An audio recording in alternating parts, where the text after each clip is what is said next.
नमस्कार विद्यार्थी मित्रांनो, मी महेश गडाख पुनश्च एकदा आपले या नवीन व्हिडिओमध्ये हार्दिक स्वागत करतो.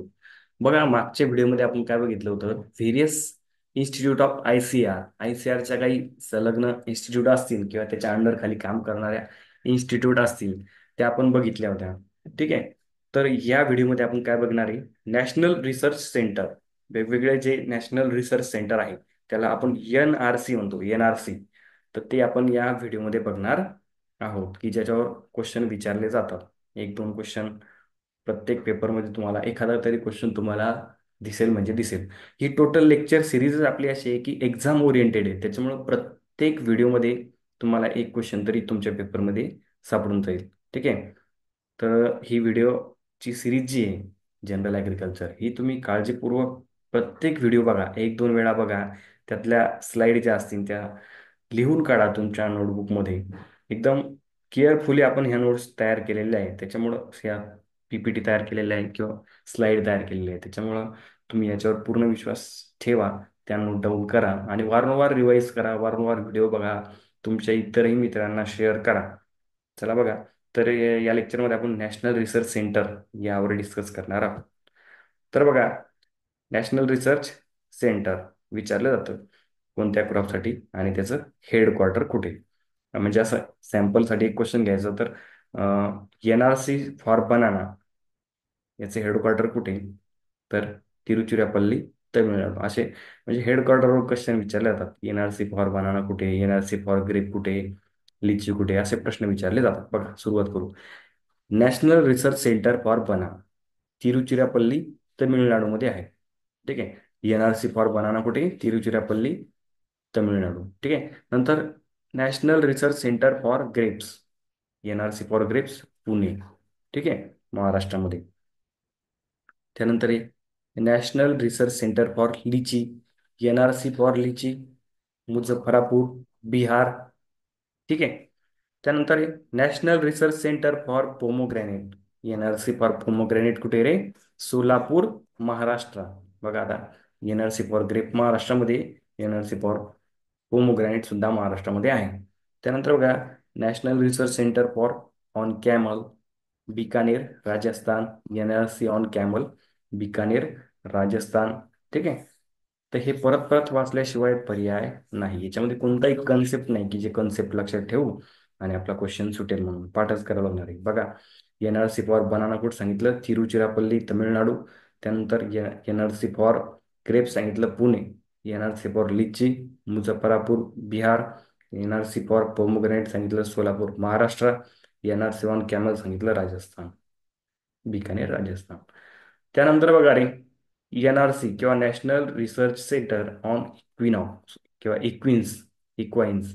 आता हे इक्वाइन्स काय आहे, ही हॉर्स रिलेटेड स्पीसीज आहे किंवा घोड्यासारखी दिसणारी किंवा घोडाच एक प्रकार आहे, आपण त्याला म्हणू शकतो.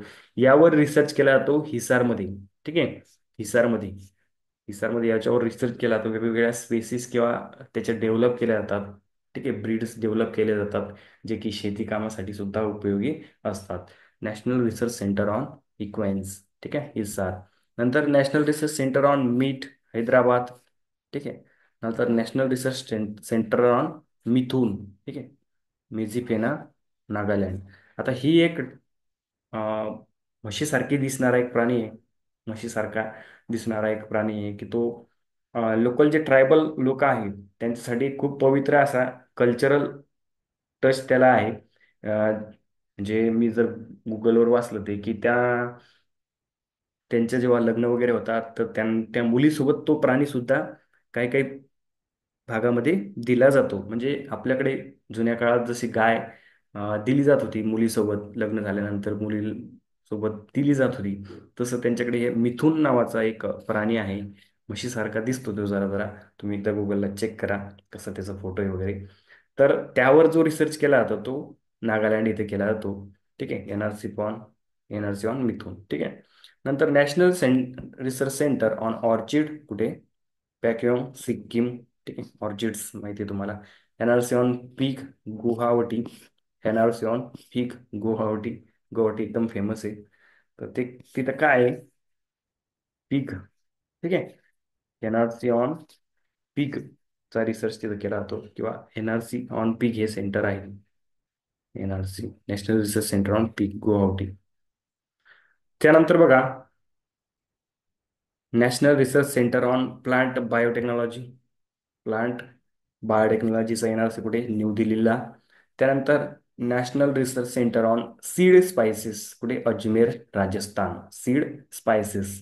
नंतर national research centre on yak. Yak नावाचं पाणी तुम्हाला माहिती आहे, वेस्ट केमयांग अरुणाचल प्रदेशमध्ये NRC याचं. नंतर national research centre NRC on integrated pest management new Delhi. ठीक आहे. नंतर शेवटचा आहे Mahatma Gandhi integrated farming research institute Motihari Bihar. ठीक आहे. हे 15च्या 15 व्यवस्थित लक्षात ठेवा. सगळे सगळे महत्वाचे आहे. कोणताही विचारला जाऊ शकतो. ठीक आहे. 15च्या 15 लक्षात ठेवा, की त्याचे हेडक्वार्टर वगैरे आणि कोणत्या क्रॉपसाठी आहे हे विचारलं जाऊ शकतं. ठीक आहे. तर असेच नवनवीन जे व्हिडिओ आहेत, short video but exam oriented video आपल्या चॅनलला अपलोड केले जातील. ठीक आहे. तर त्यामुळं आपल्या चॅनलला सबस्क्राईब करा, तुमच्या मित्रांनाही शेअर करा आणि दररोज व्हिडिओ बघा. अप टू डेट व्हिडिओ बघा. पेंडिंग करू नका, पेंडिंग ठेवू नका. आणि व्हिडिओ बघत असताना तुमच्याकडे नोटबुक असली पाहिजे. जे जे स्लाइड आहेत, ठीक आहे, याच्या नोट्स पण आपण देऊ शकतो, पण आपण देणार नाही, जेणेकरून तुम्ही काय करणार, स्वतः ते लिहिणार आणि लिहिता लिहिता तुमचा जास्तीत जास्त अभ्यास होतो. ठीक आहे. व्हिडिओ स्टॉप करायचा आणि ते लिहून काढायचं. ठीक आहे. प्रत्येक व्हिडिओचं दररोज जर लिहित गेले, पेंडिंग वर ठेवलं नाही, तर ते लगेच होऊन जाईल. काही जास्तीत जास्त 5 ते 10 मिनिटाचा व्हिडिओ आपला राहतो. त्याच्यामुळे काही जास्त लिहायची काम नाहीये. ठीक आहे. शॉर्ट व्हिडिओ असतो आणि इन्फॉर्मेटिव्ह असतो. जेवढं सांगितलं तेवढं लिहायचं, जे जे महत्वाचं आहे ते लिहायचं आणि ते वारंवार रिवाईज करायचं. व्हिडिओ पण वारंवार रिवाईज करायचा. तुम्ही कुठेही जात असताना, ट्रॅव्हलिंग करत असताना, कुठेही जात असताना तुम्ही हेडफोन टाकून ते तुम्ही ऐकू शकता. ठीक आहे. आणि तुमच्या मित्रांना पण शेअर करा. कोणाला जर या चॅनलबद्दल माहिती नसेल तर त्यांना माहिती द्या.